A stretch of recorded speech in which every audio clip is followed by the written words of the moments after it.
Alright, so my shadow hunting low profile switches just came in, and in this video I'll be showing you how they look, sound, feel, and perform. Installation was a breeze. I had these stock S16 switches. They're really good if you like bright, vibrant RGB and the feeling of pressing down on a button. Let's see how the shadow huntings compare. So I've got the stock switches on the left in red and the shadow huntings on the right in black. Immediately you will notice that slide inputs on the stock switches are problematic, to say the least. The buttons sit too high up and the travel distance is much too large for comfortable sliding. The shadow huntings are the perfect solution by all metrics. They sit lower, actuate faster, and I don't have to tell you that sliding on these bad boys is absolutely effortless. This is how the sound compares.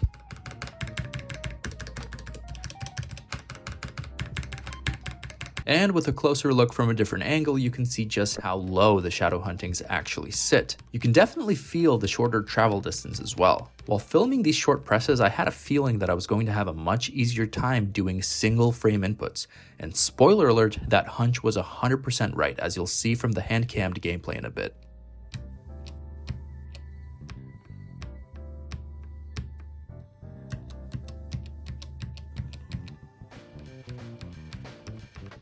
Okay, so I'm in practice mode and right off the bat, Korean backdashes are so much easier, it isn't even funny. Also, disclaimer, this footage you're watching right now is literally my first time testing these switches out in game. And as you can see, single frame inputs are a piece of cake. Landing these on the stock switches was a gamble best case scenario, and straight up impossible if I was pressing down on the button completely. With the shadow huntings, I can fully actuate the switch and still have it be a single frame input. Here I try to land some taunt jet uppers, and I think that taunt jet uppers are one of the best ways to measure just how good your switches can register single frame inputs. For those that don't know, taunt jet upper is a move that requires you to do 3 just frame inputs in a row. Just frame is another way to say one single frame. If you're off by a single frame during those 3 inputs, then the move will not combo. I'm actually having a bit of trouble landing it here because my muscle memory is so used to the stock switches.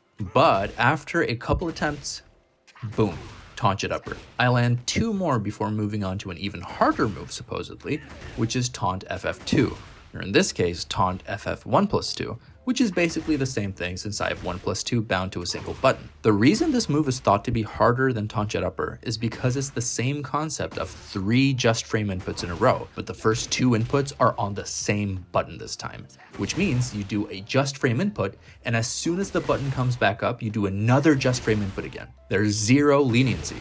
It all has to be perfect or else it will not combo.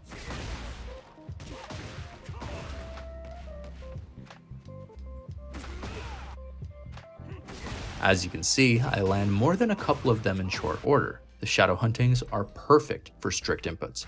After a few minutes of testing, I am ready to try these switches out in a real game.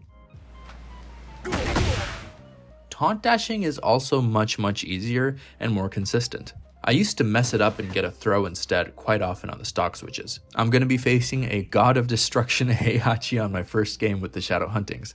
Hope you enjoy and thank you for watching.